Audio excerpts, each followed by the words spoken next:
السلام عليكم ورحمة الله وبركاته، والصلاة والسلام على سيدنا محمد وعلى أهله وصحبه وسلم. النهاردة هنعمل معاكم الكشري المصري.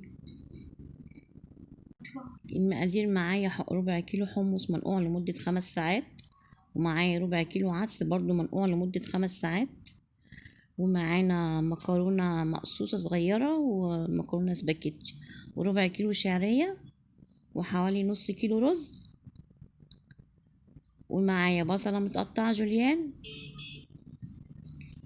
ومعانا كزبرة وكمون وملح ومعلقة توم كبيرة، ومعانا بصلة مفرومة عشان الصلصة، ومعانا معلقة نشا ومعلقة دقيق عشان البصلة، وطبعا معانا طماطم معصورة. كده هنحط رشة دقيق ورشة نشا عشان البصلة، وهننزل بالبصلة، ويكون الزيت حرارته متوسطة، ما يكونش سخن، لان لو الزيت سخن هيبقى البصلة هتتكرمل مننا طبعا وهتبقى طرية بعد كده. فاحنا عايزين البصلة تستوي على مهلها. تمام كده هنقلب البصلة، ونروح بقى نسلق الحمص قصدي. الحمص بنحطه برضو من اول خطوات عشان عقبال ما بنخلص الكشري يكون الحمص استوى، لانه بياخد وقت شوية في التسوية. وكده احنا هنقلب البصلة. طبعا بناتنا كلنا بيطلعوا البصلة طرية، عشان زي ما قلتلكوا الزيت لازم يكون متوسط، عشان بنقدح الزيت وننزل بالبصلة تقوم البصلة تاخد لون فتبقى طرية. كده احنا هنسلق المكرونة. حط طبعا معلقة ملح ومعلقة شوية زيت.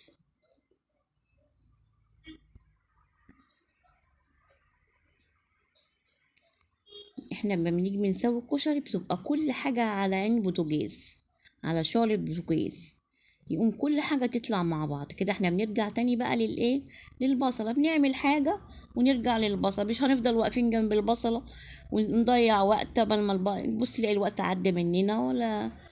فكده يعني انا بعلمكم بس تعملوا كل حاجة في توقيت واحد، بحيث كل الاكل يخلص مع بعض. بصوا كده البصلة خدت لون اهي، بصوا لونها جميل ازاي. طبعا احنا هنطلعها بسرعة، ولو ايدينا بطيئة يبقى هنطلع البصلة فاتحة شوية، عشان قبل ما بتطلع من الزيت السخن لونها بيغير بيغمق. فاحنا لازم لو ايدينا مش سريعة نطلعها فاتحة شوية، لو ايدينا سريعة ما فيش مشكلة. تمام. وكده البصلة اهي، شوفوا لونها جميل ازاي. كلنا طبعا بناتنا يتعلموا البصلة عشان بتبقى طرية معانا، فنتعلم كده زي ما انا قلت لكم الخطوات. كده المكرونه اتسلقت اهي، ونرجع نبص على حاجه غيرها. تمام كده احنا هنعمل تسبيكه الكشري.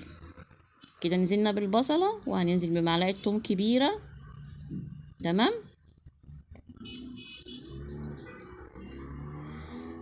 طبعا واحنا بنعمل الحاجه لازم نصلي على سيدنا محمد ونذكر الله صلى الله عليه وسلم، عشان الحاجه كده ربنا يبقى مبارك فيها. هننزل بمعلقه صلصه كبيره.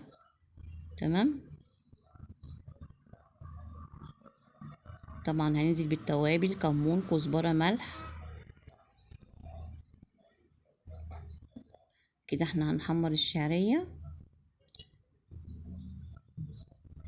يعني نذكر ربنا، نسبح، يعني نصلي على سيدنا محمد صلى الله عليه وسلم. الذكر في حد ذاته بيبقى فيه بركة في كل حاجة بنعملها. تمام.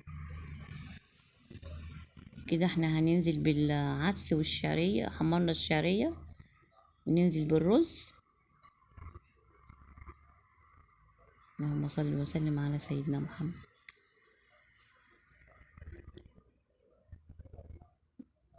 نشوح الرز مع العدس كويس. تمام. والشعرية طبعا،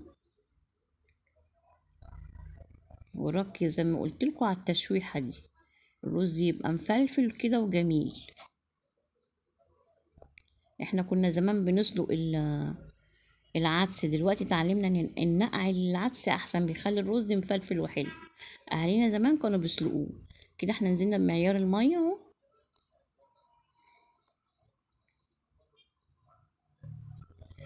ومعلقة ملح كبيرة.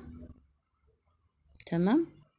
طبعا انا نسيت اقول لكم ان الزيت بتاع البصلة عملنا بيه كل حاجة، عملنا بيه الصلصة، وعملنا وقللنا فيه الشعرية عشان الكشري ياخد من نكهة البصلة. وكمان يبقى ايه يعني تعلم التوفير، مش نروح نبوظ ازازة الزيت كلها، يبقى الزيت نيجي نستخدمه بعد كده يبقى مطرحه بصل. تمام كده احنا بصينا على الصلصة ورجعنا بصينا على الحمص، كله في توقيت ايه واحد اهو. وكده احنا بقى ايه هنحمص الشطة في معلقتين زيت كبار. تمام. وهننزل بايه بمعلقتين صلصة كبار، يعني حبة صلصة حلوين كده. تمام. وبعدين هننزل بالطماطم مقطعة، نحط عليها برضو كزبرة وكمون، ونحط برضو بسم الله الرحمن الرحيم ملح، كزبرة وكمون وملح. تمام. بصوا بقى انا بحب اعمل الدقة بمية الحمص، دي حاجة بتاعتي انا بقى، بيبقى ليها طعم تاني خالص. بدل ما بنحط مية من الحنفية بنحط المية بتاعة الحمص، تبقى طعمها جميل تحفة كده في الكشري، دي حاجة جديدة بقى. ونحط طبعا طماطماية مقطعة، وبنحط كمون برضو وكزبرة. تمام. ونحط قرن فلفل على فصين على معلقة توم كبيرة. تمام. طبعا هننزل بايه بخل وليمون. وادي الدقة خلصت تمام كده كل حاجة خلصت مع بعض. كده الكشري الحمد لله خلص اهو، مفلفل وجميل. وما- كده بقى بعد ما خلص ايه رأيكم بقى؟ ما تنسوش اللايك والشير والسبسكرايب.